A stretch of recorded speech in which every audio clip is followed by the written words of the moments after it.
아침 말씀 두란노의 생명의 삶 본문 순서를 따라갑니다.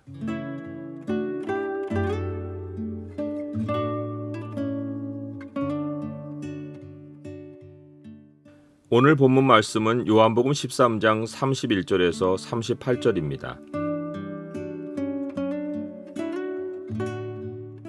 오늘 본문을 명령의 창으로 보면 우리가 남은 생애에 할 일이 무엇인지가 보입니다. 명령의 창을 보여주는 구절은 13장 34절과 35절입니다. 새 계명을 너희에게 주노니 서로 사랑하라. 내가 너희를 사랑한 것 같이 너희도 서로 사랑하라. 너희가 서로 사랑하면 이로써 모든 사람이 너희가 내 제자인 줄 알리라. 가룟 유다가 주님을 팔려고 나간 때는 밤이었습니다. 이제는 사람들의 때였고 어둠의 권세였습니다. 그런데 이상하게도 주님은 지금 인자가 영광을 받으셨다고 하셨습니다. 가룟 유다가 자기 영광을 얻으려고 어둠으로 들어간 것이 주님이 영광을 받는 일이 되었습니다. 이것이 하나님의 지혜입니다. 유다는 주님을 죽이려는 자들과 손을 잡으러 나갔고 끝내 주님을 못 박아 죽였는데 알고 보니 주님이 하나님이 정하신 뜻과 미리 아신 대로 자신을 내주신 것이었습니다. 그들은 죽였고 하나님은 주님을 사망의 고통에서 풀어 살리셨습니다. 사람의 악행이 주님의 뜻을 이루었습니다. 영광이 사람에게 돌아가지 않고 하나님이 영광을 받으셨습니다. 주님은 인자는 자기에게 대하여 기록된 대로 가거니와 인자를 파는 그 사람에게는 화가 있으리로다 라고 하셨습니다. 그러시고는 그 사람은 차라리 나지 아니하였다면 좋을 뻔하였느니라고 하셨습니다. 주님이 가롯 유다의 존재를 부정하신 것이 아닙니다.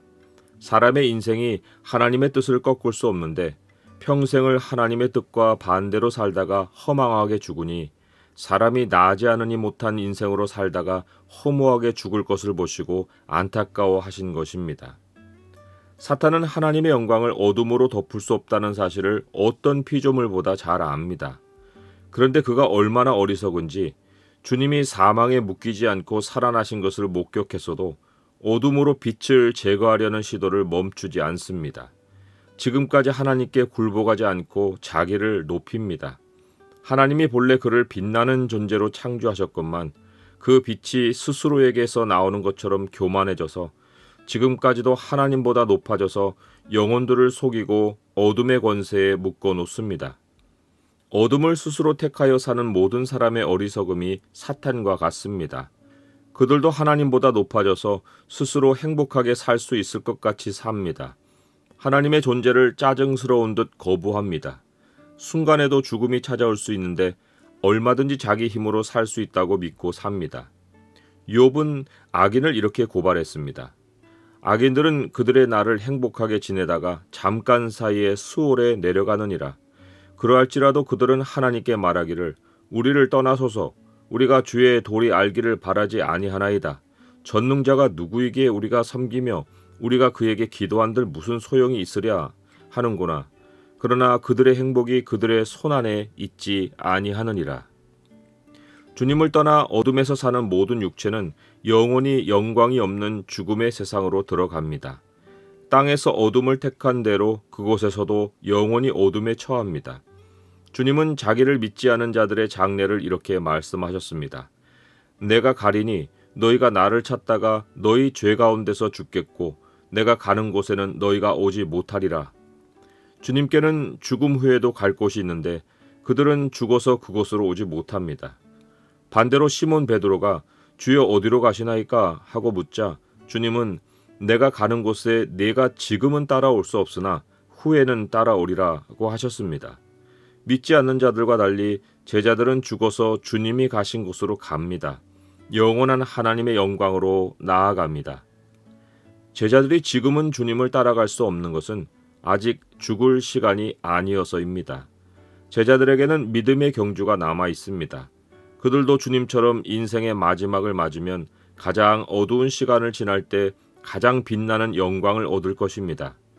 믿음의 싸움을 싸운 모두가 그러할 것입니다.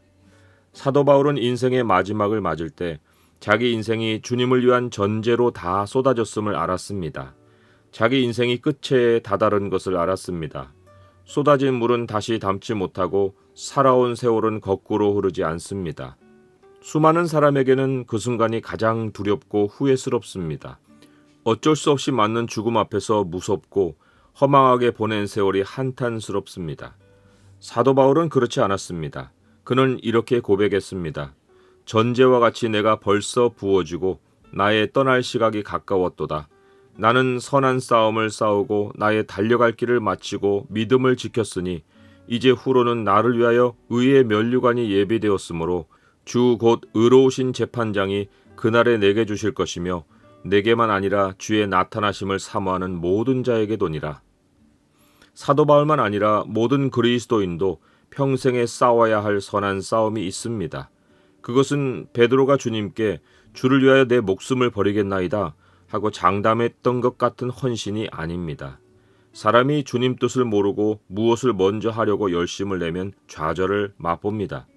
주님은 베드로에게 내가 나를 위하여 내 목숨을 버리겠느냐? 내가 진실로 진실로 내게 이르노니 닭 울기 전에 내가 3번 나를 부인하리라고 하셨습니다. 이것은 베드로에게만 일어날 일이 아닙니다. 자기 열심을 앞세우는 모든 자에게 예견된 미래입니다. 주님은 아직 이 땅에서 살다가 자기를 따라와야 할 제자들에게 새 계명을 주셨습니다. 새 계명을 너희에게 주노니 서로 사랑하라. 내가 너희를 사랑한 것 같이 너희도 서로 사랑하라.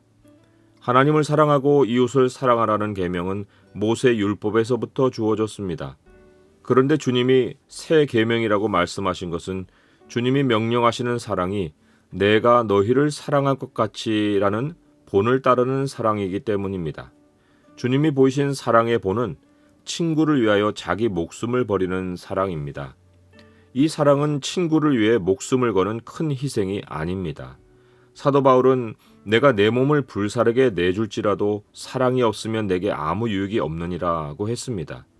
내 몸을 불사르게 내준다는 것은 보통 일이 아닙니다. 내준다는 말이 내 목숨을 내주는 다른 사람이 있음을 암시합니다. 그런데 바울은 이것을 사랑이 없는 행동이라고 말했습니다. 주님이 명령하신 사랑은 베드로처럼 주님을 위해 목숨을 버리겠다는 자기 결심이 아닙니다. 자기 열심만큼 뜨거워졌다 식었다 하는 것은 주님이 명령하신 사랑이 아닙니다. 주님이 명령하신 사랑은 사람이 자기를 위해 살지 말고 그리스도의 몸 안에 있는 형제자매를 위해 살라는 것입니다.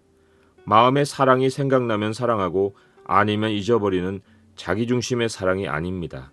남들에게 보이는 사랑도 아닙니다.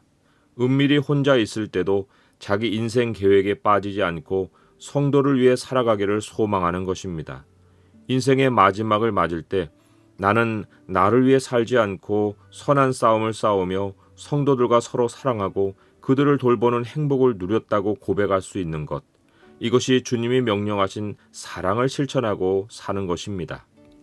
이제 우리의 남은 세월도 사도 바울처럼 선한 싸움이 되어야 합니다. 시야에서 서로를 놓치지 말고 서로 사랑하고 살아야 합니다. 나의 열정으로 사랑에 헌신하는 것이 아니라 서로 사랑이 주님의 뜻인 것을 깨닫고 나 중심이 아니라 서로를 더 존중히 여기고 살아야 합니다. 우리는 영원한 영광으로 옮겨가는 사람들입니다. 어둠에서 자기 영광을 찾고 있는 사람들에게 하늘의 영광이 있음을 보이는 길은 우리가 서로 사랑하며 사는 것입니다.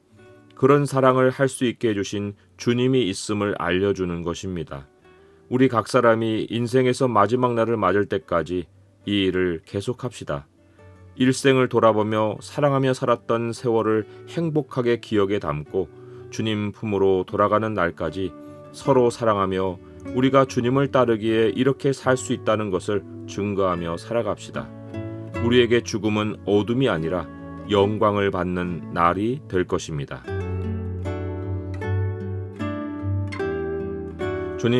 주님께 헌신만 거듭하며 서로 사랑은 잊어버리고 산 것을 용서하옵소서. 제게도 땅의 마지막 날이 찾아옵니다. 그날의 눈앞에는 영원한 영광이 보이고 살아온 일생에는 서로 사랑했던 기억만 남아서 주님께 돌아가게 하옵소서. 예수 그리스도의 이름으로 기도드립니다. 아멘.